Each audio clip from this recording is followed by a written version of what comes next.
గుడ్డను కూడా తీసి కొడతా అంటే బూతులు మాట్లాడితే కేసు పెట్టారు. ఇష్టం వచ్చిన కేసు పెట్టే దమ్ము పోలీస్ యంత్రాంగానికి. BJP MP Nizamabad MP Arvind police వాళ్ళని యూజ్లెస్ ఫెలోస్ తిరిగితే కేసులు ఉండవు.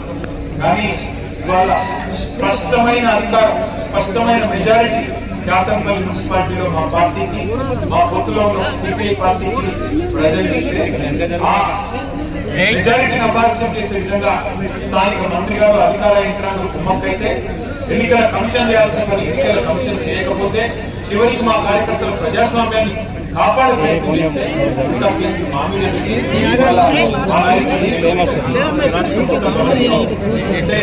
ఎంత లేఖి రాజకీయం, ఎంత దిగజారు రాజకీయం రేవంత్ రెడ్డి చేస్తా ఉండడం దీన్ని బట్టి చెప్పవచ్చు. ఇది మాత్రమే కాదు, 3 కోట్ల ఆఫర్లు ఇచ్చారు మా కౌన్సిలర్.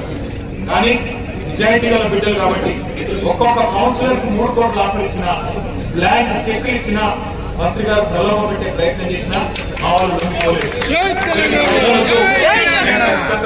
మా నాయకుడు కేసీఆర్ గారి నాయకత్వంలో, మా సోదరుడు సుమన్ గారి నాయకత్వంలోనే ఈ మున్సిపాలిటీ మీద గులాబీ జెండా ఎగరేస్తాం. మరి అని స్పష్టంగా ముందుకు వచ్చినారు. నేను సిపిఐ నాయకత్వానికి కూడా ధన్యవాదాలు చెప్తా ఉన్నాను. కమ్యూనిస్ట్ పార్టీ ఆఫ్ ఇండియా కూడా పొత్తు ధర్మాన్ని అనుసరించి మరి వారు కూడా నిబద్ధతతో ఉన్నందుకు ఎన్ని ఒత్తిళ్లు, ఎన్ని రకాల ఇబ్బందులు పెట్టే ప్రయత్నం చేసినా వారు కూడా తగ్గకుండా వెనక్కి తగ్గకుండా ఉన్నందుకు వారికి కూడా పొత్తు ధర్మాన్ని పాటిస్తున్నందుకు వారికి నా ధన్యవాదాలు తెలియజేస్తాను. అట్లాగే తమ్ముడు బాలక సుమన్ గారిని ఇక్కడ జైల్లో పెట్టారు. వారికి తెలియదు రేవంత్ రెడ్డి. సుమన్ ఇవాళ కొత్తగా జైలుకు పోలేదు.